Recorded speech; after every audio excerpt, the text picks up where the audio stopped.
Hi guys, this is Andrea Valdez and you are listening to the 3D Muscle Journey podcast. This week I am joined with my colleagues Jeff Alberts and Eric Helms as we discuss the emotional side of bodybuilding. Yes, I know that can sound a little woo-woo, a little bit weak, but anyone who's competed can absolutely tell you that it can be pretty dark. There's some things that you go through that you can't quite explain and aren't quite dealt with in other areas of athletics and other performance-based sports. So I hope you guys enjoy this conversation about emotional patience, which is a term that Eric coins in this episode. I really hope you guys listen to that and take heed to that. And some of the things that we still struggle with now as evolving athletes ourselves. So please enjoy this conversation with Jeff Alberts and Eric Helms on the 3DMJ podcast. Hello, my friends. Today, I want to hear about all the crazy shit we've done in our prep catastrophes and all the things that have made us eventually better as a bodybuilder. And by we, I primarily want to learn a lot from Eric and Jeff here because they've competed collectively probably like 30 times more than I have. So I think Jeff alone probably competed 30 times more than you have. Actually, yeah. I think I'm at 30 on the button, I think. Like it's gonna be 30 or you just did your 30th? No, at 30. If you throw guest postings in, it's over 30. Yeah. So I've got But I'm perfect. 9. I don't have any horror stories. He's perfect. How many shows have you done, Eric? Liar! I've done 9 shows. 9. Are we counting guest posing? Yes, because y'all get asked to do stuff like that and I never have. Go ahead. Oh yeah, so including guest posing, it's 9 shows. 9 shows. I do just gonna say that. So Same amount. I'm not as important as Jeff Alberts, so I don't get asked to do the guest posing. Jeff, in your first show, what do you think is the most your very first show, the most absurd thing that you did that is like now you look back and it's funny, but at the time you're like, this is serious, dude. I have to do this. The entire prep. Really? Okay, how short was it? Let's talk about it. How short was it? 6 weeks. And 6 weeks, and I lost 30 pounds. Oh, you beat me. Mine was 10 weeks. I went from 190 to 160. Mine was 10 weeks, 30 pounds. My first show. See, the issue back then was it's 1993. There was no internet, so the way you find out about shows is gym flyers up on the wall. Uh-huh. So I saw the flyer. Oh, cool. Modesto Bodybuilding Championships. Oh, it's in June. Okay, let's do it. That was just basically how it happened. And Eric, how was your first? I mean, I know we talked about it in an individual episode, but how long was it and how many pounds? Let's see, it was 20 weeks, and I lost 30 pounds. Damn, we all lost That's 30 not bad. pounds. I remember it was like a year before I competed, right? And I was dating this dude who was like super fit. And I think I weighed like 135-ish, and he was like, man, if you could, he was like, I think, because he knew bodybuilders in Houston, he was like, I think if you could get to like 125. And I remember telling him, I was like, nah, I'm just like, I'm built this way. Like, I couldn't imagine being 125. That would be just like nuts. And then I got on stage at like 115 or something. But I just think it's crazy how much people underestimate how lean they have to get. That's it. I thought I was like in shape at like 135. I remember when I was first training and I had bulked myself up to a semi-fat 220. Coming from a skinny background, I didn't really see how fat I was. Yeah. I was chunky. I looked like a football player, like not a receiver though. So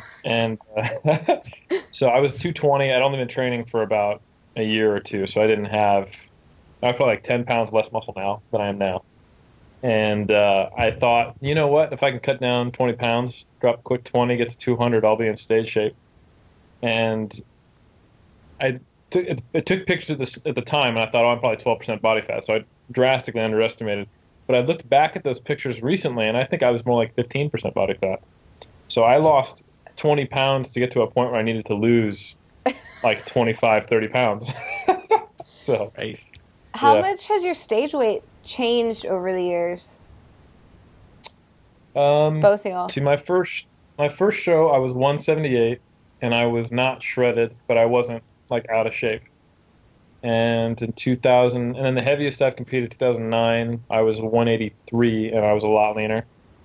2011, I came in kind of light comparatively, but I think I'd lost some size that prep.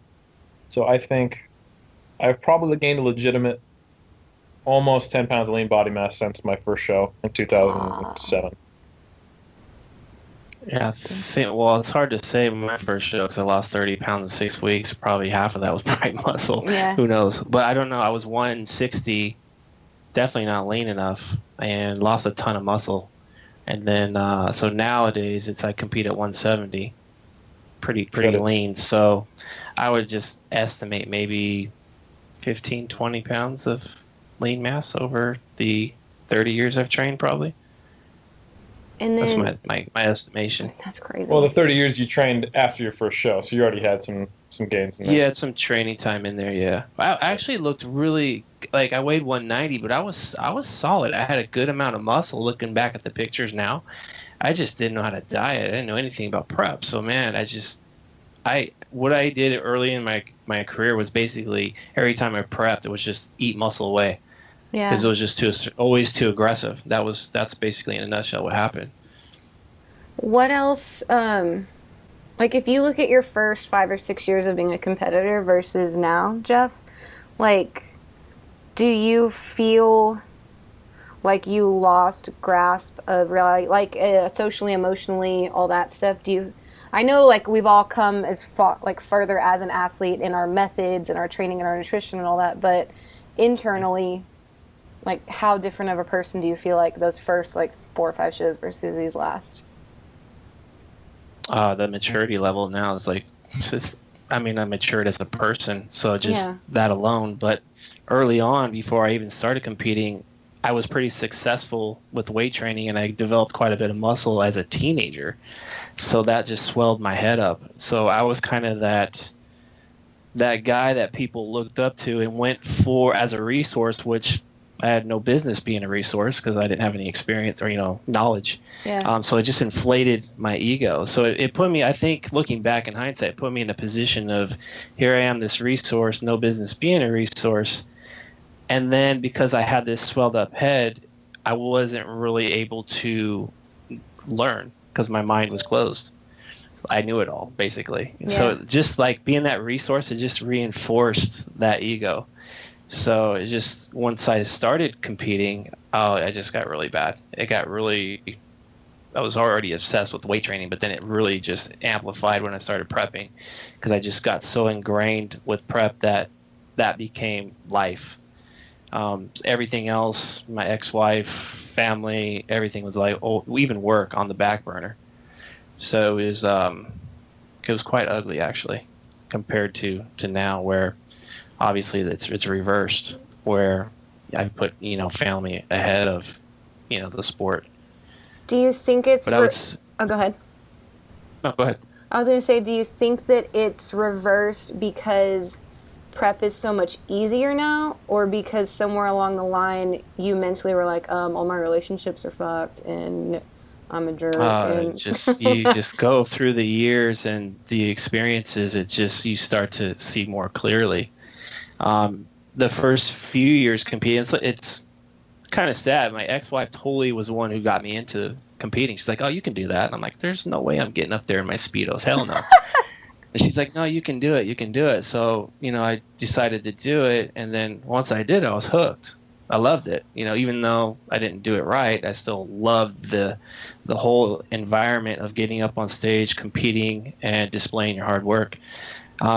But as the years went on, I just never snapped out of that ego or that obsession. And I think even though she voiced that concern, I was just like, I'm still going to do it.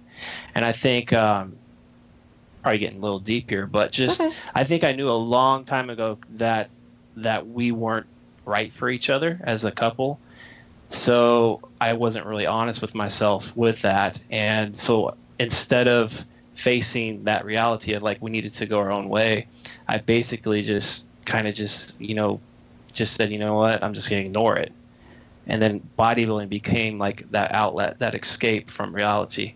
And that went on for many, many years until I finally, met this gentleman here, Mr. Helms, and then the rest of the guys who, it's like basically, showed me the way, like a little more emotional intelligence.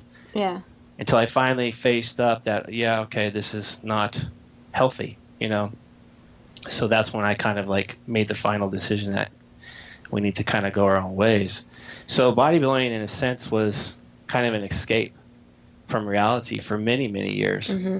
And that's why the prep was like at the forefront for all those years. And in 2009, I remember when because I had kind of semi-retired. After 2006, my mom passed away and all that. I was like just mentally, physically drained from all that. So I didn't compete for about 2 years. And then 2009, I kind of got the bug again. And I brought it to her attention, and I'm like, I'm going to do this again. She's like, why do you want to do this? She's like, you're just going to get obsessive. You're so addicted to trying to win. Like it was all about pro card. And she's like, that's all you think about, want to do. And I'm like, no, it's different this time. Said, I have my mind right. I'm doing it for the right reasons, for the fun of it. It's not about winning. It's something that I want to do, just for fun. And basically that whole season was meeting these guys. And, it's kind of funny. It was like the most successful season I ever had and the most fun. And it was the least serious I was about the sport. I was just there to go have fun. And I would say our relationship, even though it wasn't the greatest, it was probably the relationship with the sport, and our relationship was improved because of the way I changed the way I looked at the sport. Okay. That's awesome. But Eric, were you with Barb when you... But... No, it's important. I think it just, this sport takes up so much of everything outside of the gym that people, underestimate the shit out of it. That's all. Eric, were you with Barb when you started competing, right? I was, yeah. So I started dating Barb about a year into my training, or just short of that. So I was still, I wasn't yet considering competing, but then we moved back to California from where we were stationed in the South. I decided right before we moved, like, I'm going to do a show, and I started prep once the holidays were over and we moved back. We moved back from Georgia to California in November of 2006. And then after the holidays, I started January, my first prep. So she got to see the change of me being just kind of a normally obsessive gym rat, kind of musclehead guy, to the OCD bodybuilder who, if I'm not training or preparing a meal, I'm talking about it on the bodybuilding.com forums. Yeah. Yep. Same thing, but I mean, back then there was no, forums or whatever, but it was just like, I remember at work at the auto plant all day long, because it's a boring ass job, that all I would think about was like that workout that day. Mm-hmm. I knew exactly how many sets I was going to do, what the reps were going to look like, what the lifts were. I mean, I had it all mapped out. I mean, that's all I thought about. It wasn't like, oh, I wonder what my wife's doing right now. I'm going to go home and have dinner. It was just like, no, it's a gym. So yeah, I could kind of relate what Eric's saying right there. Did it, I don't know if I'm like, cool to, y'all tell me if I can ask y'all this, but so Jeff, we know that that woman is now, you're not married to her anymore and you have a new beautiful wife. No. And then, Eric, how much of a toll did it take on your marriage, if it did, like, a temporary toll? A substantial one. Yeah. I think maybe a slight difference between Jeff and I is that I could see how obsessive I was being, but I didn't know how to really change it. Mm-hmm. And when Barb sat me down and was like, dude, this is crazy. It wasn't, I didn't resist it. I was like, I know. Like, I'm glad. Yeah. I'm glad you told me that. It's good to kind of hear it repeated, and I had to figure out a new way. I tend to have a personality where if I get interested in something, I'm all in, just chips, just go, Mm-hmm. And I think that's probably my greatest strength and has been my greatest weakness in many ways in my life. So I've had to teach myself how to relax, and it's influenced my coaching a lot. Like, something I probably tell more of my athletes. I think of all the cliched stuff that we say to our athletes that ends up being very useful, because we're all come from a similar background. Hit your macros, train, practice your posing, and then do something else. Forget about bodybuilding, put it on the back burner. And I think because while it's great to be in love with the sport and be excited about your training session, and I'm still like that today, 12 years into my training, if it's this uncontrollable obsession that's taking away from other aspects of your life, that can become very detrimental and actually can hurt your bodybuilding goals. And sometimes I have to actually emphasize that to get through to the bodybuilder. That's where I start. I kind of like wedge my foot in the door and I go, look, this is actually making me a worse bodybuilder. And then once they get some kind of semblance of normal life, then they can start to realize all the things they've missed out on in their personal lives. And that all comes from a place of experience for me. So yeah, I literally we would like, hey, let's sit down and watch Netflix. We're Netflixing and chilling back and forth. It was a cool thing to do. Yeah. So it's like, like 2007, February or something like that. Barb puts on a show and I make it through 30 minutes and I go, I'm just going to check the forums real quick. And I'm like watching while she's sitting there on the forums. And in my head, this is okay behavior, Yeah. And it's the kind of thing now being 33, looking back at me when I was 23. I was just like, what the fuck was I thinking? But it all made sense at the time, or it didn't, but I couldn't change it in many cases too. So yeah, it took a toll. And Jeff kind of gave us some credit for him finding a balanced approach to the sport, but I think he deserves a lot more credit. Like he was saying in 2009 when that started, that was his year of, I'm going to approach this differently. And I think it was a very good time for Berto and I, well, especially me, to meet Jeff, because my 2007 season was very unbalanced. 2009 was when I was trying to figure out my way with the sport. But I think myself and Berto were probably coming at it more from a kind of a scientific, let's optimize performance perspective. And then Jeff was coming from it more of like a sustainable, healthy approach, but still, the core elements of dedication, desire, and discipline. So I think the convergence of our perspectives were really, really good, because I didn't realize how important that shift was for me until that 2007 to 2009, doing it healthier and still getting better, until I looked at someone who'd been a 20-plus year veteran at the time, who had said, that was the most important thing for me ever, and I won 3 pro cards, and like you said, even though it didn't end up working out, his marriage was better, his life was better. So that was really solidified it for me of, oh wow, this needs to be the focus of 3DMJ. Helping people find a better life approach to it. And yes, of course, we'll use the best methods possible, but this is what's at the heart, Yeah. Yeah, I think like with a lot of my athletes, what's going to kind of stress is, that's why I ask questions like outside of protocol. Like I want to know kind of how life stuff is going, because usually and this is talking from experience, that usually when your life outside the gym isn't it's really well, of course we're all going to have our stressors or whatever, but if it's in a good place, then like Eric was saying, the bodybuilding just becomes that much easier. So all those preps prior, my life outside was just in shambles, and which made, I didn't know it at the time, but I was really stressed. So that my bodybuilding wasn't really as good as it is now, obviously. So now my life's so much better. It's bodybuilding is just that much easier. There's less stress, and it kind of works both ways. So I think it's huge. That's why, when we talk balance, I think people often they think balance kind of means soft or trying to get away with something. It's not like we're saying, hey man, you can go out to eat at restaurants and prep. It's putting priorities in order. You put your life first, work, religion, whatever, friends, then make bodybuilding at the lower end of the spectrum, and everything usually just works a little bit better, in my opinion, that way anyway.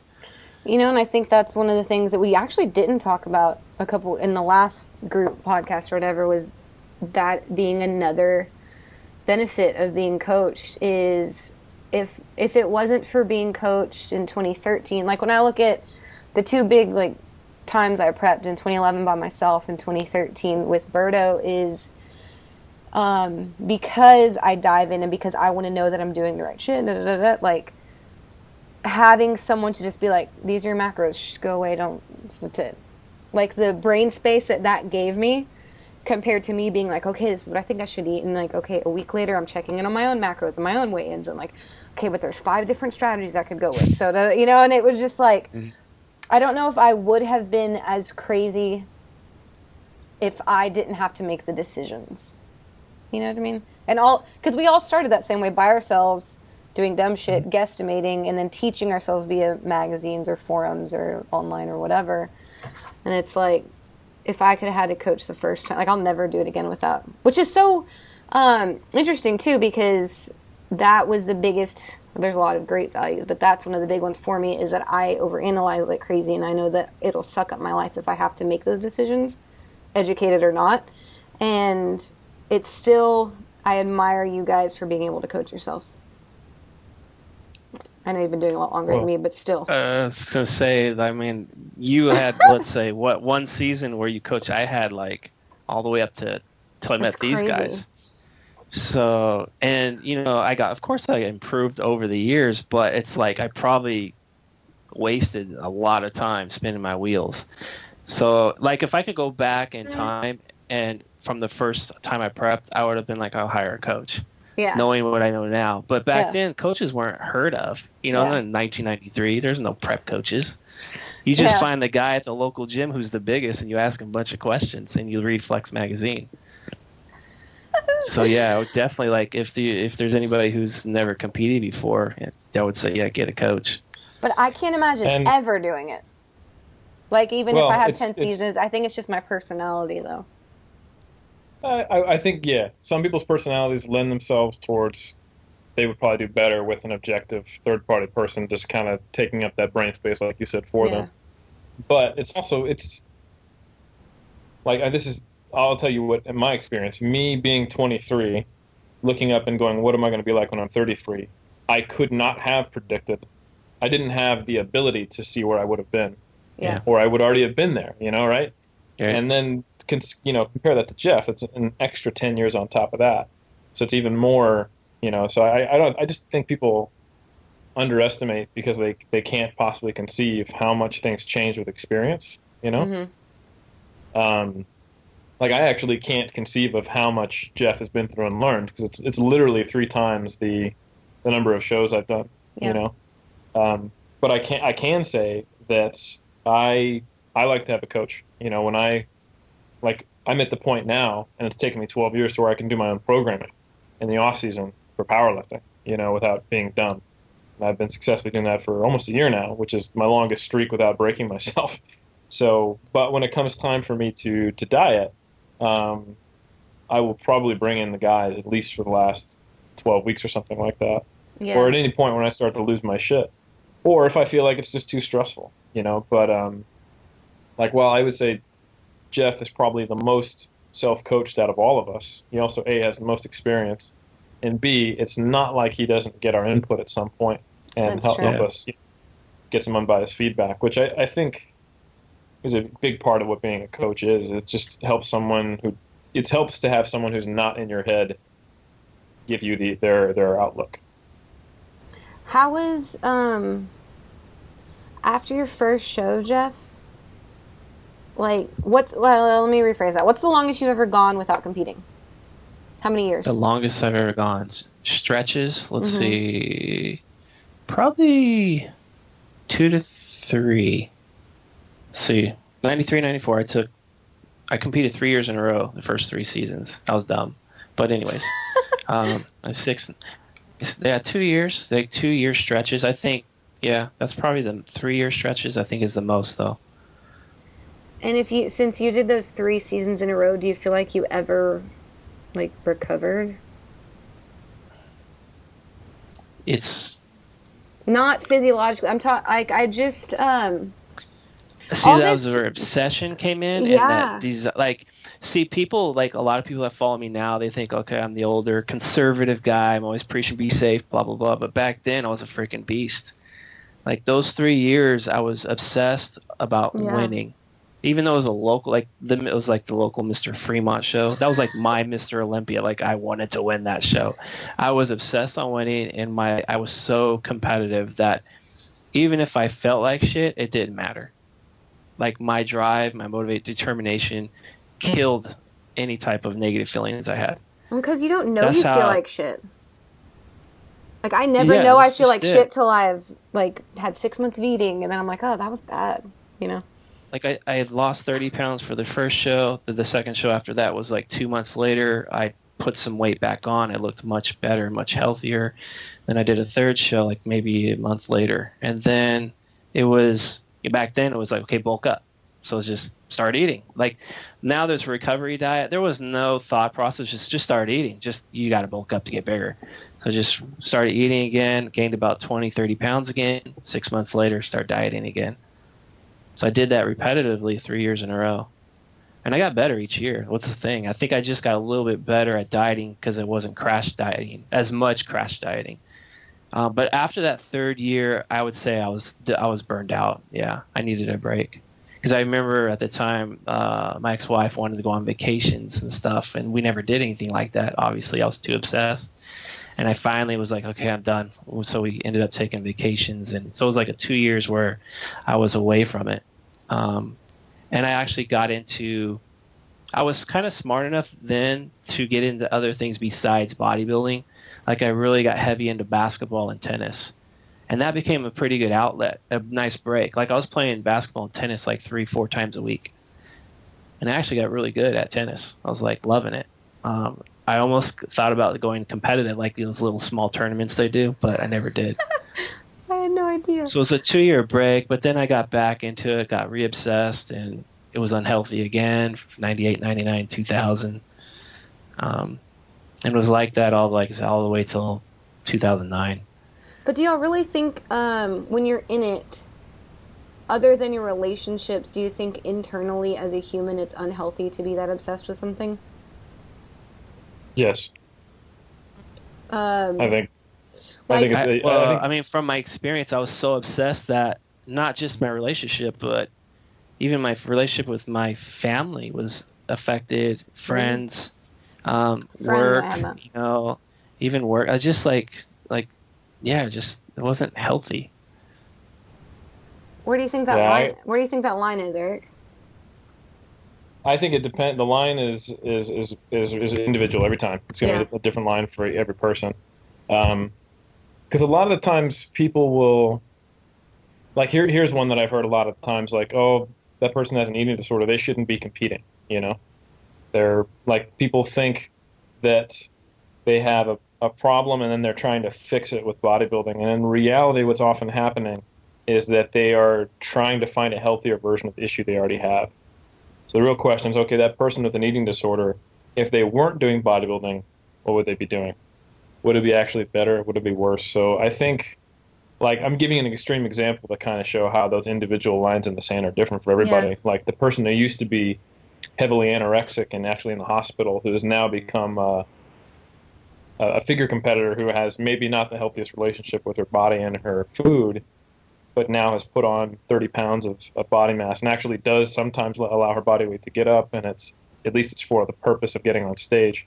That's a drastic improvement. And while she may never get to the point where she's not, tracking macros, and while she may need to see a behavioral therapist, and while her family is always worried about her, and it's kind of weird at Christmas and things like that, it's a far cry better than her being, at a hospital, people trying to force IVs into her arm to get her not to die, So there's that extreme end of the spectrum, and then there's the other end of the spectrum where it might be a little more normal, where you realize, wow, I'm taking this too far, or you don't realize it, but your family comes and talks to you, and you have one of those kind of come to Jesus moments. So it takes all kinds. But I think what Jeff is describing, what I've probably described, but just on a smaller time scale, is that as you become more mature and you get more self-awareness, you can start to see where your own personal values that you were taught from your parents on what's important in life are actually being subverted by your obsession with bodybuilding, Mm-hmm. At least that's what it was for me. I was like, I'm not really being a good friend or a good husband or even really that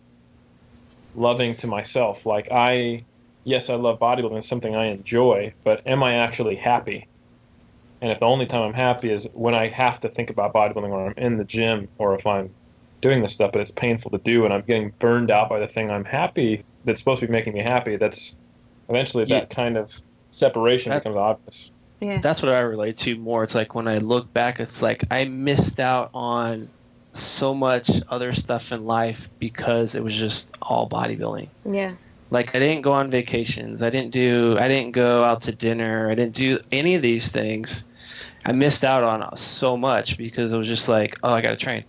Oh, I gotta make sure I'm eating my food at this time. It was. So for me personally, it was more about that. Like, okay, I just feel like I missed out on a lot of other stuff in life during that time span. So the good shit, like maybe 15-year chunk, where I just look at it and go, man, I could have been doing a lot more. So that's why I kind of realized when I was playing tennis and basketball, I was having just as much fun doing that than bodybuilding. So looking back, I'm like, well, yeah, I could be happy without the sport. That's where the balance comes in my opinion. Yeah. I remember in grad school, because I started, like, my first season was by myself in grad school. And before that, like, I fucking partied, y'all, like, a lot. Like, I went out all the time. I had tons of friends, and then once I learned the value of macros and what a drink is and how many calories that is, and if I don't eat too late, and and I remember it was to the point where I was like, I'm healed now because if I just take carrots or celery to the bar, then I can go out. Like, I thought that, because that was my big step up. Seriously. And I remember there's just, like, I'm sure I'll have them too, like these little milestones where I'm like, that was fucking crazy. Like, I remember when I was probably 3 months out. I had just moved to California. I went with Berto we went to San Francisco just for the day. And I remember Melissa ordering a hot chocolate. And I literally said to Berto, I was like, man, one day I'm going to, like, just order a hot chocolate and, like, not worry about, like, what's in it. Because I can only get Americanos because they're, like, 5 calories. I was like, man, a hot chocolate sounds good. I can't imagine just ordering it and not thinking about it. And he's like, you'll get there one day. It was like 3 years ago. This wasn't even that long ago, And I was like freaking out about ordering a hot chocolate. Or not freaking out, but I was looking at it like, wow, like, won't that be cool? I don't know. That wasn't even that long ago. I relate to that. I tracked my macros from 2007 when I started that prep all the way until I moved to New Zealand in 2012. And do you think that that's bad, though? Do you think well, we've had this talk, but not like on a podcast, obviously, but is it bad to just kind of know? It can be. That's a good answer. No, it can be. It depends on if that means, no, honey, I don't want to go out to eat. I feel more confident tracking food at home. And you're like a year out from a show. Like, what the hell's wrong with you, Yeah. And there was a point when it was like that for me. Then it got better. And I think in 2011 when I was tracking macros, I was doing it. I was still going out to eat. I would use the 5 years of skill I developed. But then I kind of realized, I was like, so what am I tracking for now? If I know what I'm eating, why am I tracking? And would I actually just balloon up in weight if I stopped tracking? If you'd asked me that in 2010 or 2009, the answer would have been yes. I would have ballooned up in weight, and I did. But so what happened when I went to New Zealand? I can be whatever weight I want without tracking, to within kind of a reasonable range, right? Yeah. So I think there should be a natural progression to it, and everyone might end at different places. I like that hypothetical example of that gal who used to be anorexic. She might always track because that's just what she has to do. It's better than a full-blown eating disorder. It might have to always be managed, but for someone who is more me, for example, the only thing I gained from tracking was a level of precision that didn't matter during the off season. Like, great, I had exactly 400 grams of carbs instead of 380 or 420. Which makes no difference when I'm 15% body fat and 4 years out, Yeah. Will I start tracking when I do a show again? Of course, but it's time and a place and an individual. And I look back on it now and I'm like, well, basically I just wasted 30 minutes a day on my FitnessPal and a couple minutes per meal putting it on the scale. It's like, it's so, yeah, would I prefer to have an extra hour per day of not doing that? Yeah, why not? And I haven't tracked except for when I participated in a study where I had to since. So, yeah. Go ahead, Jeff. I was just saying a lot of people who are kind of newer to prep and tracking, then when they transition, it's like, okay, you just spent like months of being very like structured, detail oriented. Now they don't know what normal is anymore. Like their normal at that point is just prep. Now it's like you're going from normal to a new normal, and that's going to look different for every person. And that's the question I get a lot after the season's over is like, okay, what am I supposed to get to? How are things supposed to be? And I'm like, I really don't know yet until we actually go through the process, until you actually get there. And we assess as we go until we get your normal defined. Mm-hmm. So it's a lot of times it's like, it's hard to transition from, it's like a light switch. It just goes on and off, but it's almost like you got to treat it like a dimmer switch. You just got to gradually turn the, up and down as you transition. And it gets better over time. Like Eric said, as you gain experience, you know what a chicken breast looks like. You don't have to be so OCD and put it on a food scale. Yeah. A lot of times, like for me, my last prep, I ate 4 times per day. I know what those meals look like. So, okay, off season, okay, it's 4 meals. I know what they look like. That's what I'm eating for the most part on most days.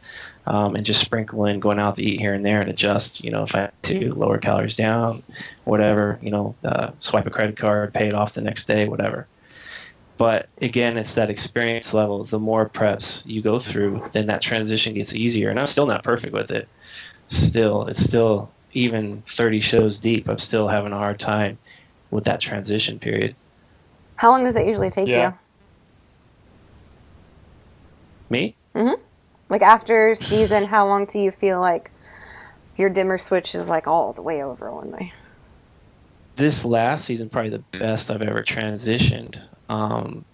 It probably was about 3 or 4 months later where I felt like more back to myself, normal self, where I wasn't food focused, thinking about my fitness pal and all that. The only issue with me this time around is I stayed too lean, thinking that, okay, I'm an older athlete. I don't need to, go up in body weight. Let's keep it tighter. But it was just, I was keeping it too tight. So I was still food focused for quite a while. So, but at the same time, because I allowed some weight to come back on, then I lost accountability. And for me personally, when I lose accountability, I just was like, whatever. And then I started eating. And then I gained too much weight because this is what I do all day. I sit in this chair. Yeah. So if I'm eating, it only takes me about 2,700 calories. I start getting fat. So it's really easy for me to gain weight. So I lost accountability. And I think that's pretty key, is awareness and accountability when you're in the off season. Okay. I can't emphasize how much I agree with Jeff on the whole dimmer versus light switch. Like, the example I gave of me tracking for 5 years and then the way I tracked changing, then eventually going to not tracking. That's very different than a first-time competitor tracking for a 6-month season, then going right to not tracking, because they stopped tracking because they hate it, they're restricted, and they're starving. It's a very different reason than when I stopped tracking, because tracking became normal, easy, and almost habitual. So that dimmer switch looks different for everybody. Like it might be, all right, we tracked for 6 months, plus or minus 5 grams. Now we're just going to go to calories and protein, and you get one day where you just eat 3 square meals, whatever you want. And then, okay, next month we're going to do just body weight and protein. Okay, next month now we'll try not to track, or whatever it looks like. It's going to be very different. I think I tracked 11, 12, 13, 14.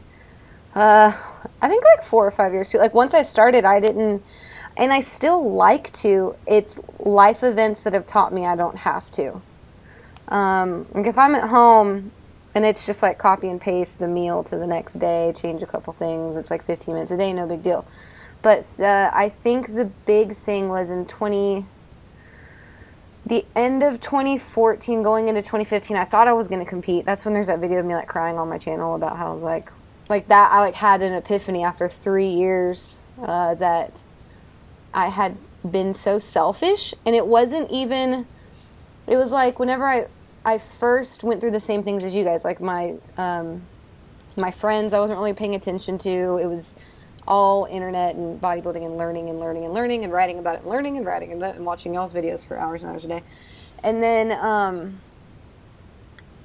I guess it was after I moved to California to be on 3DMJ and all that shit, and the first big trip home, and I was about to go into prep at the same time. And when I was like, okay, hey mom, haven't seen you in 3 years, we're gonna get 3 weeks together, by the way, I start prep in 2 days. And it was just like, that hit me like a brick wall. I was like, I can't fucking do this. I haven't seen her in forever, And so there's a YouTube video of me crying. But it took that for me to realize, like, you haven't had an off season. You really didn't, you know. And every time, I mean, I got better and better over time between shows, and because I had like season, a year off, season, and then I gained a little weight, lost it for powerlifting, and then I was going to do a figure season again, and it was like, it didn't take me seeing my family again and realizing that I was about to be checked out again, that it just all hit me. And that was also the first time that I went an extended period of time, and by extended, like 3 weeks without tracking at all. And I was like, oh shit, nothing happened. So it takes things like that to yank me out of it. I think sometimes we fear the unknown. Yeah. So sometimes you just have to get your feet dirty and just, if you make a mistake, you make a mistake, but you learn. So you learn from the experiences. So I try to tell people now, embrace the unknown. Even if you jack up, you're gonna learn. That's the way you're gonna learn more than you know. Yeah. I'm gonna try to read up on this next scenario. I'm gonna read up on it. You can read up on it until you get your feet wet. That's where you learn. And it's so temporary. Like, it's like it takes something like that to where if I didn't track for 3 days, I'd be like, yeah, no big deal. Yeah, and it was like 2 weeks, oh shit. And I was like, oh, nothing. No, that was fine. So it's just, I think, realizing everything's temporary and everything's fixable, and it's like not a big deal. And especially with people that are really overweight, and they've been overweight for like 10 years, and they're like, oh, I messed up. And it's like, what's another week? Like, what? You know, you've been big for 10 years. Like, what's one more week of mess up? Like, take it and move on. I think it's helped me to broaden my scope. I've just been broadening my scope the last few years. And the comfortability that I have with bodybuilding in the last year, I think the big thing that's helped me in my brain is like, it's going to be there forever. I think a lot of people need to work on developing, making this term up right now, emotional patience. The term is emotional patience. Everybody say it one more time. Say it one more time. Emotional patience. Okay. You heard it here EP. first.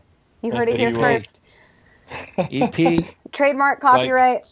That's good. And I think it comes into play. I'll explain it. It comes into play so many times. Like the overweight person, they jump on the goal of losing weight once they are so fed up and hate their life, and it's a lot of emotion driven. And then the fear of not being able to change it, the fear of getting stuck in that same cycle, and so those decisions are fear based, you know. Mm-hmm. And having the ability to be patient with your emotions and realize, you know, this is going to pass. This is just how I'm feeling right now. This isn't the rational part of my brain thinking. Is the whole reason why we have jobs, you know. And the same thing is true of a bodybuilder who's 6 months out and is freaking out because they feel like they're behind. And it's like, well, if you are behind, you're 6 months out. We have time, you know. And crash dieting isn't going to be the answer anyway. You know, these are things they already know, but they haven't had the patience to let their emotions come to some level they can manage so that their logic can come through. Yeah. Same kind of thing with the guys who are like, they want to make the perfect program before they go out and try it. And they spend 6 weeks asking questions and going, well, should I do a hammer curl or a supinated curl? And like Jeff said, you don't know, it doesn't matter, and you just need to actually start and try it out. That's the way you learn. Mm-hmm. But they're so afraid of the possibility of not maximizing it because they're making it because it's fear, you know, that they don't have it. And the flip side is true too. Like people who drop out, you know, and they go, I'm not happy about this, you know, or like it's bodybuilding. It's a tightrope walk, you know, like you should do it because it makes you happy. You try to find balance, but balance means you're literally on a tightrope, right? And when it gets really, really hard, you have to sit back and evaluate and go, right, am I going to have a regret if I drop out of the season? Yes, I need to make sure that I'm doing this for the right reasons, but like Dan John says, you have to keep the goal. You have to think not about what your emotions are today, but how will the Eric Helms from 6 months from now feel about this decision? Are you paying respect to yourself, not just in the moment, but where you will be at once your immediate emotions change and come back to a more sane perspective? And I think that's a very hard thing to do. That's, I think, one of the biggest roles of what a coach does. You know, when I've got someone who's ready to drop the whole prep and they're 2 weeks out and they're shredded because of something that, from my perspective, is very minor, but to them is immediate, it's crazy, it's nuts. It's my job to give them the space to let the the emotions pass, the brain can catch up. And that's what I mean by emotional patience. It goes both ways, you know? Yeah, for sure. What's just because I know we've spent a lot of time being like, this is all the shit I've learned. I've learned this. I've come this far. Blah blah blah. Like, what do you feel like you guys still need to work on as a bodybuilder, like as a physique athlete, as a bodybuilder? What do you feel like you still need to work on? Mainly my lateral delts. Because I can't figure out if my lateral raise or the machine is the best, the best way, the best use of the muscle fibers.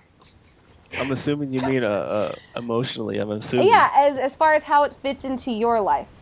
Like I told you in the start, I'm perfect. Oh shit, I forgot. The Godfather. All right. In regards to like a contest prep or just in general? Like when you think of your next prep, what are you like? I'm gonna do this different. Whether that, whatever that is for you. Okay, so my weakness as a competitive bodybuilder, like in preparation, is discipline. Like that third D, I'm good at it, but what I'm already kind of game planning, I'm already like mentally preparing myself because I'm gonna start prep in like 2.5 weeks. Mm-hmm. That I need to, as much as everybody talks shit about bros. I was a bro back in the day, but I tell you what, bro's got a lot of discipline and a lot of dedication and that drive. And like I told you earlier, I was a freaking animal and beast in those first 3 years. I need to take that mindset, but like what Eric just said, with emotional patience, combine the two, which will definitely make me a better prep this time around, because I need to work on that discipline. And what I mean by that is like, not going out of like having as large as refeeds that I've had in the past at times and do things like that, but really tighten things down because I want to maximize my potential, especially if I feel like this might be my last go at it. I don't want to leave any stones left unturned at the end, have those regrets and go, well, fuck. Like Eric was saying, like 6 months after it's over, go, shit, I didn't do everything I should have did. Yeah. So I think just for me, it's just really getting better at disciplining myself. I'm pretty good at patience, but even more so having a bit more patience. And just kind of, making sure that I'm not making bad choices. Just staying to the approach. Like I've been balanced. My last prep was very balanced. Family was first. That won't change with this prep, but as much as we talk balance, you have to. This is always going to be a sacrifice. Prep is a sacrifice, and if my goal is to get in there and crack top 3 in world championships, then I can't. Oh, okay, I'm going to get away with going to eat Chipotle today, and shit like that. It's like, no, I'm going to be on my A game the entire time. Family events, those type things, yeah, I'll be a little bit loose. I'll plan for it, make it work. But, if I'm a month out from a show, I'm going to be eating my food, strictly my food. So it's just, in a nutshell, just really just doing everything I can to maximize myself and not have any regrets at the end. So weaknesses, yeah, discipline's probably the biggest one. Just really tightening down on that. Just with the diet, right? As far as having super large refeeds maybe more often than you should kind of thing? Yeah, because I had some pretty large ones in the last prep, which I do think they definitely helped me to retain a good amount of muscle mass, but it also prevented me from probably getting leaner. And the game nowadays has changed. The last 3-4 years, what I'm seeing anyway, is guys are getting a lot leaner, and it's not because of so much. Yeah, the protocols are getting better, but they're just dieting longer. So a lot of perseverance. So it's like, I know mentally I have to persevere. And that's the conversation I had after the Pro International. Actually, right before we were at the airport with my brother. And I told him I might be going to Worlds. I'm thinking about it. It's another 8 or 9 weeks of dieting. And that conversation wasn't about, hey, what's the protocol is going to look like? It was like, how much more can I take of the dieting? How much more am I going to put my family through? So as much as the balance I was having with family and all that, it takes a toll on them. Even though you try not to, it still does. So it's like, do I really want to put my family through 8 more weeks of dieting, put myself through that? So I know now that moving ahead in the next season, Brian Whitaker's changing the game of conditioning. So if I want to compete on that level, it's going to take a lot more sacrifice, a lot more perseverance, a lot more discipline. Word. Eric? Yeah, mine. I'm actually excited about the next time I compete because I think I've matured a lot. Um, 2011, I think I handled it pretty damn well. Um, if anything, I probably could have done more training. Like I think I had lowered my volume down too much, and this is more like procedural. So Hmm. there are obviously things I could do to maintain more muscle mass, come in bigger, harder, leaner. But in terms of the emotional or mental side of it, I think it's more a critique of my own life. I tend to take on too much in general. So like if I'm the guy going to the dinner and I have a plate, I try to like I'm the guy like pushing the ends of the plate food together just so it stays on there. So then I step really slowly to make sure it doesn't all fall off. Yeah. I'm basically always at a point in my life where there is a straw that can break the camel's back. Not always. Maybe I'm not being fair to myself, but this is something I've been working on for a couple of years now, where I try to keep my plate 80% full so I can deal with the curveballs that life throws our way. And while I think I have a really good perspective now and have the balance as far as taking that same ridiculous drive that I have and had as a bodybuilder and pushing myself really really hard and as far as I have to go to get to where I want to be, but also taking it the more relaxed, balanced, and approach with the perspective of what's important and what's not, and then fitting that into my life. I think for me to do a prep successfully, I need to make sure that I'm not taking on the world at the same time and trying to do the research and social media and my books and teaching and all that stuff in my degree. So I think post PhD, where I'm, not in the midst of something crazy, which I say, but I always put myself in the midst of something crazy. That's kind of what I need to work. That's It's your strength. Yeah. Yeah, it's my strength and my weakness. Yeah. I need to make space for some. If I really value competing at, basically the best I can at this point in my development, and really seeing how, if I can make a mark in the pros, if I can place not last, or place in the middle of the pack, or just look like I belong with the pros, that would be something that would be a huge achievement for me. But to do that, I think I have to make the space for that to happen, which is something I'm not very good at. I think for me, I think that's kind of cool. Sorry to interrupt no, you, go but ahead. that guy goes back to how he's saying in a nutshell, he's got to make sure everything outside of gym's kind of working right in order to make in the gym work right. Yeah. Definitely. So I want to throw that there. Sorry to interrupt you, No, Andrea. it's okay. I think I'm the exact opposite. Oh, wait, one more thing. Oh, go ahead. No, I'm screwing with you now. Go ahead. But just for those of y'all listening, this shit happened for an hour on our Skype call yesterday, or 2 days ago. Um, I think I'm the exact opposite. I don't know where it came from, but since I was a kid, um, anything athletic, I will go balls to the wall 100%. Some would call it obsessed, Prep, so much easier for me than off season. I think last time I stepped on a stage was August 2013, and I'd say every 6 months I'm so much better at off season. Like I've been practicing off season for like 3 years because getting in it, coach says this, I do this. That's how I've been since I was 6 years old as a gymnast. Coach says this, I do this. It's not, let me sneak that bite. Oh, that M&M looks good. Like I feel like I don't even fucking see sweets. Like it's weird. Like I don't even, like when it's go time, I don't even, it's not like, hey, you want to try this? Yeah, I'll take a bite. But I'm in prep, so it's like, no, I don't want to bite. I'm good, thanks. Like I get very, like I don't have a dimmer very well. But I'm scared that I know I'll be better at it, but since it's taken me, 6 months to a year to 18 months to whatever to get that much better slowly, that if I prep, like, do I want it, like how shitty it's going to be getting back to a normal human. It's okay that you weigh this much. You need to find, like it took me finding a different sport to obsess about where it's actually a better thing, to really deal with everything.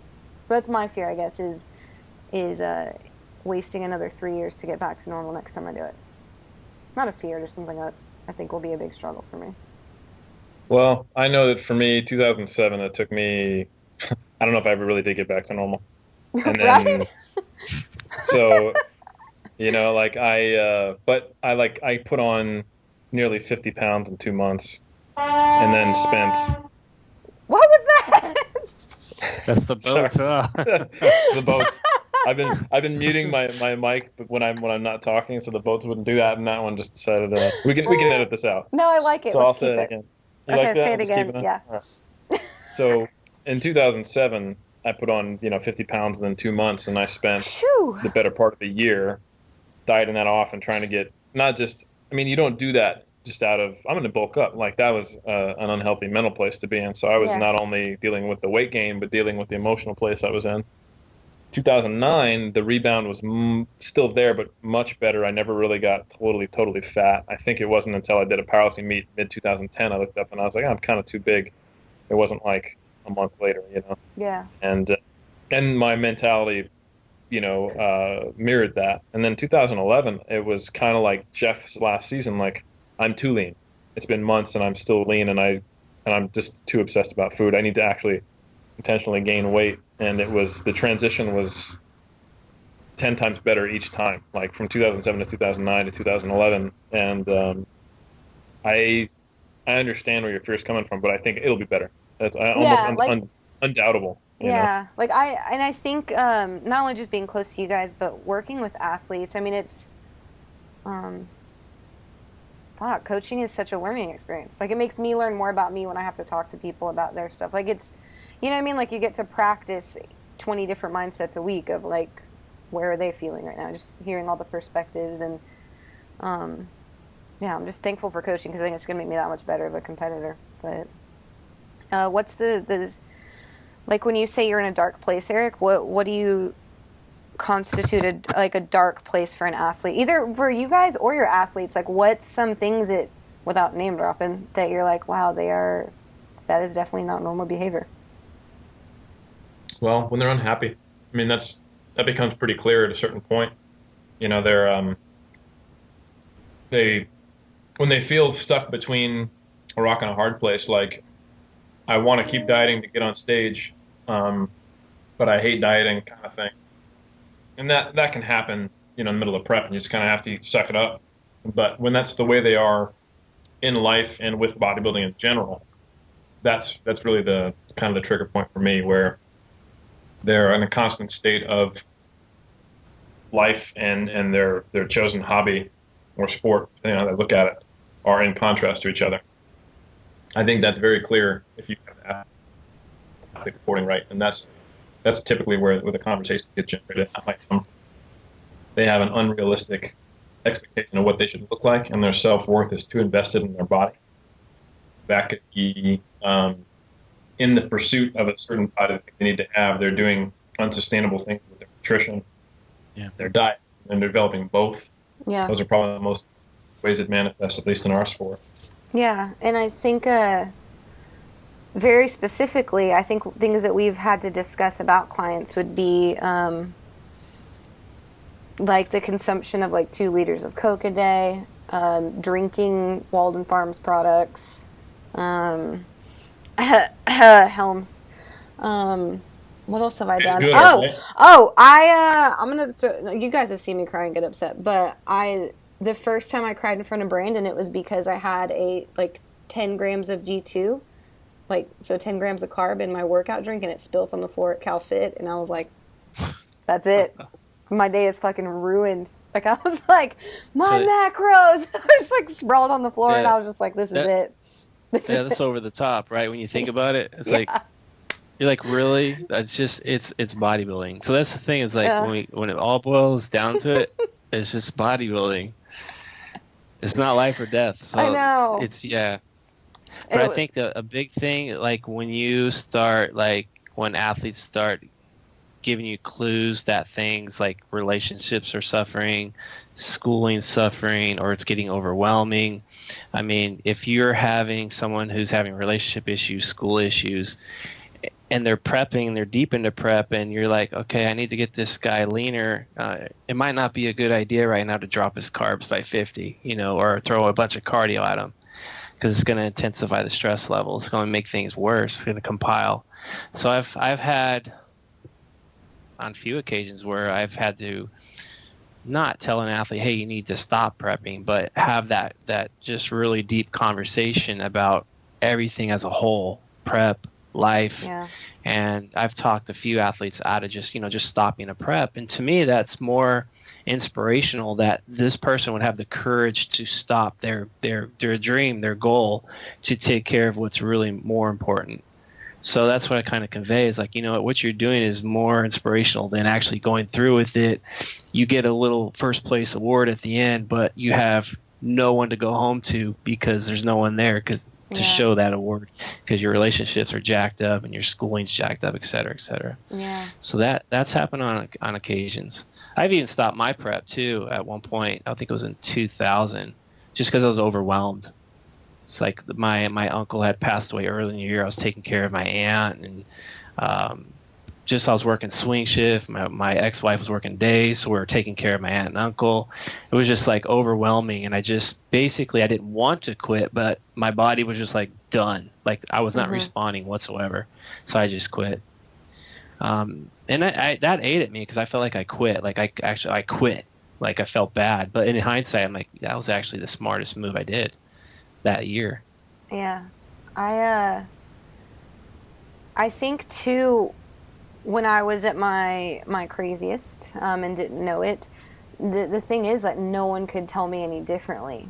Like I remember my roommate being like, dude, can we like go do something? Like she was my best friend all through undergrad. We cheered together, like we partied together. Even my first year at grad school, we went to all the football games because at OU that matters, and like all this stuff. And then that when I started prep, I was just like, I'm gonna be here watching August and 3DMJ, and I'm gonna be in that kitchen making some lean body lifestyle Michael Corey stuff to get volume going. And and that's the thing is, I thought, okay, it's not chicken and broccoli anymore, but if I can watch lean body lifestyle and find a really good macro friendly like cookie recipe, I'm like, oh dude, I'm figuring this out. Like I'm getting normal, I can eat cookies, but it was like I would spend 5 hours like working on the recipe and going to the grocery store and like just stupid shit like that.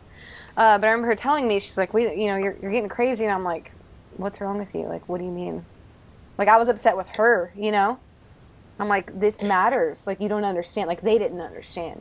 I knew what was going on, and they didn't get it, kind of thing. People get it twisted. They think flexible dieting is about a scientific approach. Yeah. And that flexible dieting is a hashtag team science thing. Like, you count your macros, and you understand that meal frequency only matters so much, and that you don't have to worry about insulin and blah, blah, blah, blah, blah. But they get it twisted. The flexible dieting research is on behavioral. It's a behavioral scale. It's flexible and rigid restraint. It's not, did you count macros or follow a meal plan? Yeah. And so you can be doing everything right on paper, but still be batshit crazy and ruining every relationship in your life. And we see it all the time. I think it's funny how often people will be preaching about a flexible dieting approach, and they're like, taking a picture of all their foods and stuff like that. And I'm thinking, your Instagram account has been open for 2 months and you have 900 pictures of food. You are nuts. Like your meal prep time is longer than this time you spend in the gym. Like, what are you talking about? Like, that's not flexible. Yeah. But there's a cookie in there, dude. There's a cookie, so they're flexible. Right. I think people just underestimate how much of the game is mental and emotional maturity over time with experience and self-awareness to realize when you're taking it too far or you're too obsessive over whatever approach you're taking. So, yeah. I know that we all 5 of us, like if we talk about our first season, we're like, dude, that was stupid. It was crazy, blah, blah, blah, all that stuff. And I could be speaking for myself, but I'm like, but I know that I can literally do anything now. I know for how bad it was like everything I had to learn to get through it about myself makes me so much better today, And so I just, I'm not saying it like has to be that way, but do y'all feel like going through those crash courses was still valuable to you, or do y'all like regret it? I think I've screwed up more than you guys combined, so I guess I'll go first. Like, I don't regret it at all, because for me, Like I didn't go to college. I didn't do any like formal like education past high school. So all those screw ups over the years, that's what's educated me. So if I didn't go through all those mishaps, I wouldn't be sitting here talking to you. I wouldn't be coaching athletes because I weigh heavily on those past experiences to now guide athletes. So it's now I have like, all the science stuff that we provide, but also have all this experience. Like Eric said, I could combine the two and really guide people. So to me, I don't take anything. I don't regret anything, really. Of course, I would be like, yeah, I could look back and go, man, I probably would have had a lot more success as an athlete early on. Maybe I would have got a pro card like 10 years earlier, but then where would I be now? That's like the big question. Yeah. So that butterfly effect, yeah. though. I know. Yeah. It's kind of like that. It's like I look at it too, like 20 years married, and then it just wasn't the right person. So I, wasn't honest with myself for a very long time, but I don't have any regrets. Like I'd go through that again to get to where I am now. Because right now I have the best wife, a total, awesome son, awesome stepdaughter. So I don't look back with regrets. I look at it the same way. I think, yeah, to give some credit to what you were saying, putting yourself through hell makes you realize I can put myself through hell, which I think is valuable.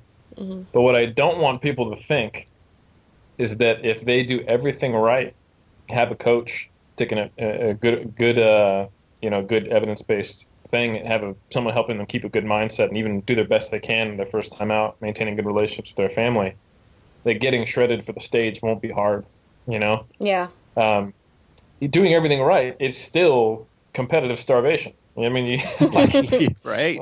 Yeah. Like in the end, that's what it is, and being shredded is freaking hard. And I mean, like, I think there was a discussion in the HQ recently, and for the listeners who don't know what that is, we have for members and coaches and to discuss things, and it was like Craig Toth, Evan Godby, myself, a few like people who are experienced pros all talking about how there's no way to get around the suck. The last 4 to 8 weeks is just freaking hard, and we're all talking about what our version of balance looks like, and it looks different for everybody. And guys talking about just how it takes effort to get up off the couch and go use the toilet. Mm-hmm. That might be a little different for different divisions. Like if you don't have to get Brian Whitaker peeled, or your best approximation of that.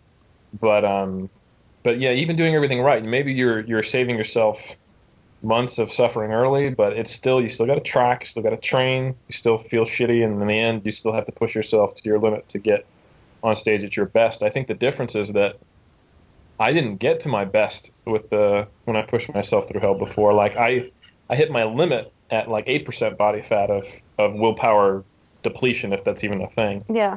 And then in 2009, because I took a more reasonable approach and I had experience, I was able to push myself even further because hell came later, I did hit a breaking point even in 2009. I remember Berto wanted me to push for a few more weeks. I was like 4 or 5 weeks out from Leroy Perry's show, and I told Berto, I was like, I just can't do it anymore, dude.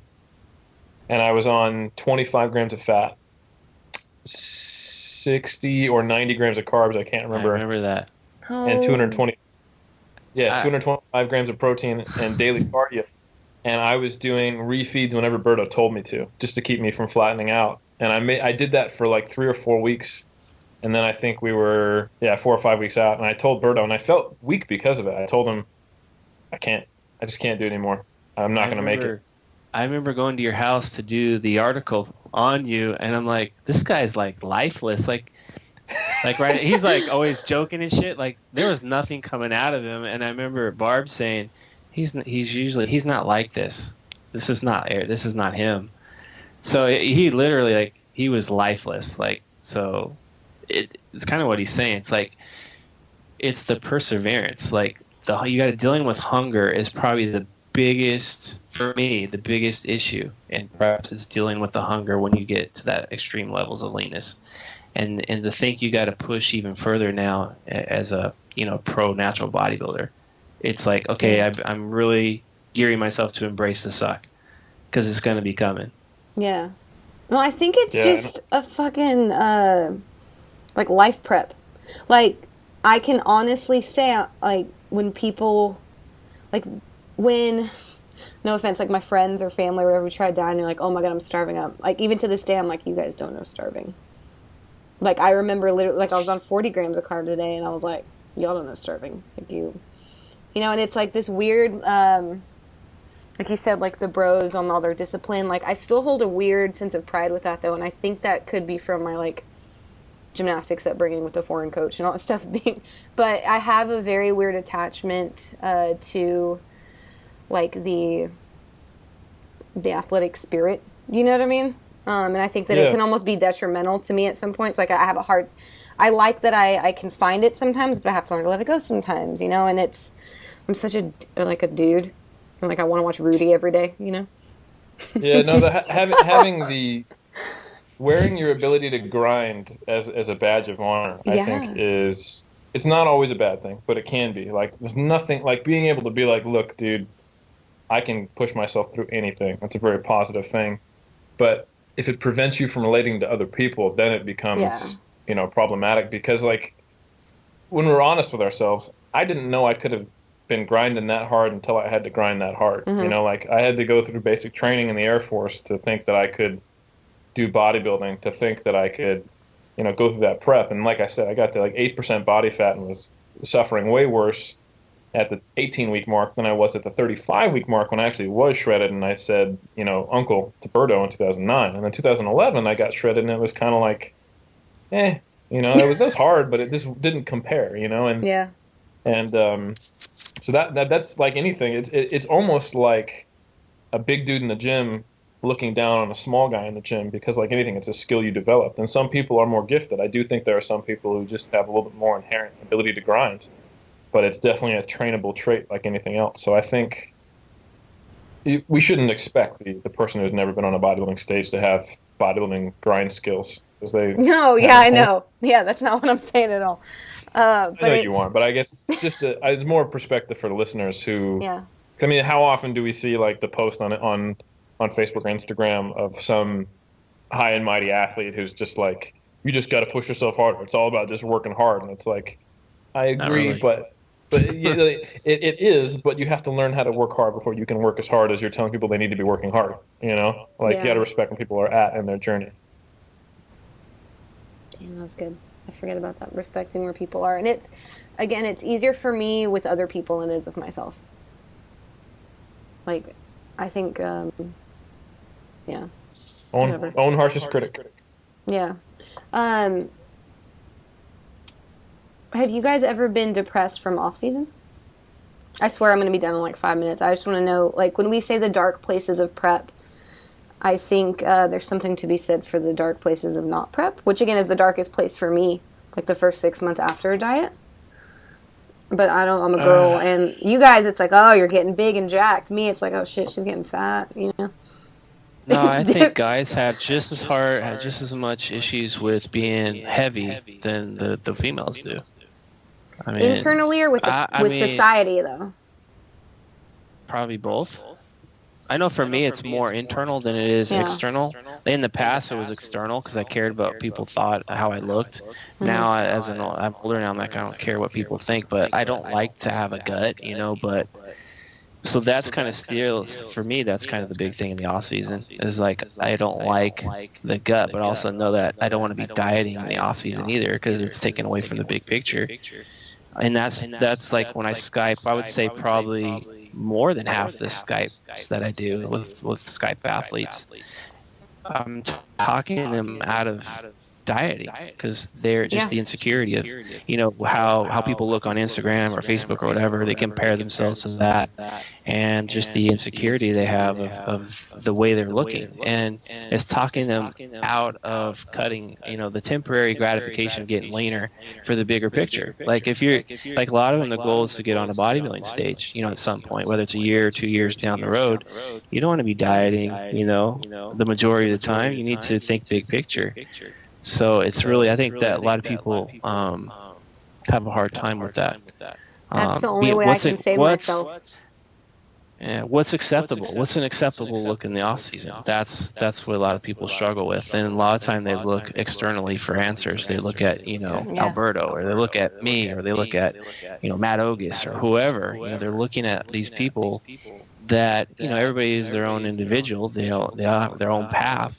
Not everybody can eat like Alberto. Not everybody can, that has the genetics of an August, so it's really trying to find that sense of security with each person, with themselves and their own path. So that's a lot of conversation I have with Skype athletes. That's like the first 10 to 15 minutes of a conversation often is setting up their own individual paths. That's what saved me. Just to add on to what Jeff's saying is that's the only, like you said, the only way I could get my emotional patience was thinking of it, pulling out that stupid athlete side of me that's like, yeah, but if you don't eat, you won't look better next time. And so that's what allowed me, I guess, because I remember crying after the 6 months after my show. I had put on some weight, and I was at the gym in Sacramento between the morning and night show of the Mayhem with you and Berto, Jeff, and I'm crying because y'all were like, you need to stop doing cardio, and I'm like, what do you mean? Cardio. Yeah, I remember that. Yeah, but I don't want people to think that's all I say. It's like, no, you shouldn't cut, because there are some occasions where if that person is not truly happy with where they're at, then there's exceptions to the rules, and you say, okay, I'm gonna make sure this we find happiness first. To kind of help them, which does help the big picture. Yeah. It's just my big picture. I think that athletic big picture as opposed to, like you said, the patience of I don't know. It's me trying. I have to frame everything in a way that works for me, and I think that's what I'm trying to say is like everyone has their different framework, and I just constantly trying to put my bro mentality into a benefit somehow instead of a damaging thing. Trying to anyways, and you guys help me with that all the time. So that was all. Eric? My perspective on that is similar to Jeff's, but I think it's hard to ask two coaches whether we think the struggles in the off season are more that women experience or more men, because we are inherently going to get all the people who are having some type of struggle. They're coming to us for a reason. Right. And I think the people who struggle with it, it's a little more nuanced. Like, for example, male competitive bodybuilders past their first season typically don't struggle that much in comparative to women with their off seasons I've seen. Mm-hmm. But it's the young guys who think that the way they're going to better value themselves or be attractive to women, when they're buying into the societal messages, who come to me, like it's typically like the intermittent fasting early 20s crowd who isn't really thinking about competing. The guys who want to maintain shredded all year round. Yeah. Who, just like Jeff's talking about in the Skype consultations, we're trying to talk them out of dieting and into becoming more self-aware about what's actually matters to them. Do they have self-worth? Bigger picture stuff. I think probably if I really had to guess and not just look at who I work with, I would say that in general, probably women have kind of a double whammy, because male physique competitors, they get told by the sport, here's the way you're supposed to look, and it's hard not to look that way. I think women get told probably a little more than men, here's the way you have to look, and the sport then reinforces that. It's okay to look big and bulky in a shirt as a guy, but maybe not so much as a chick. So I think it probably is a little harder for gals in general. One thing I've noticed, and this is kind of a tangent, is that the further away your division that you compete in is from the societal norm, typically the easier you have it mentally. Like the female bodybuilders I've worked with, fucking rock solid, man. They don't give a shit about what people care about them, because they're not chasing figure, they're not chasing bikini, they're not chasing that. They are just like, I want to get big, jacked, and shredded and compete. Let's get on stage and do some damage. And they handle things really well, typically. Maybe they struggle, but it's more similar to a more, I guess that they're not having that societal message that's as strong sometimes. They seem to be people who don't care as much. And on the flip side of it, in my experience, some of the female bikini competitors who I worked with have the most, how do I say this nicely? They tend to have the most emotional baggage coming into competing. Yet on paper, they should have the easiest time prepping. They don't have to have as much muscle. They don't have to get as lean. The diet shouldn't have to last as long. Yet they have the most struggles in their head about it. And it's because they're trying to look like the feminine sexual ideal. So they're clearly already being affected from a emotional perspective, or they can be. I don't want to, for everyone who's listening, I don't think that's true of every single bikini competitor or figure competitor or anything like that. I've worked with plenty. And, I'm a bodybuilder myself, so obviously I'm influenced by the male aesthetic ideal. So I think there's a lot that goes into play there. And, I think that often the way to open the door, like you said, Andrea, to getting someone to have a more healthy off season is to talk to the athlete first, because that's what they relate to. They may not be ready to hear, you don't have very good self-worth, you're basing it too much on your image, you need a more balanced life. That's kind of a hard message to hear and hard to be action. Yeah. But if you say, hey, you will have a better physique next time on stage if we can put on a little bit of weight in a reasonable fashion, you can get your foot in the door, wedge it open, and then they start to see that, life's not too bad at 10 pounds over stage weight, Right. And they become less obsessive just by the nature of not being in a constant semi-starvation state, and they can develop other skills and have other focuses in life and become a more balanced person to support a different perspective of self. Yeah, and I think that's a really good point in that there's, I'm assuming, you guys too, and I think it's less common for girls to enter the physique sport because it's a sport, instead of entering it because I'm pretty hot and like this will make me shredded and like, yeah, you know what I mean? Like, this will fix me and make me that much more attractive versus this is the next sport I want to undertake kind of thing. I think there's data to support that. Like even in the, is it really? The bodybuilding review, the bodybuilding review I wrote, there is, it happens in both cases. Like if you were just take a bunch of male and female physique athletes and you ask them, did they have a history of eating disorders? They would both be higher than the male and female counterparts who didn't compete in bodybuilding or physique sport in general. Right. But the prevalence is a little higher even in women, So I find more often, not always, maybe 3 or 4 out of 10 women come to the sport and have already had some issues with eating disorders.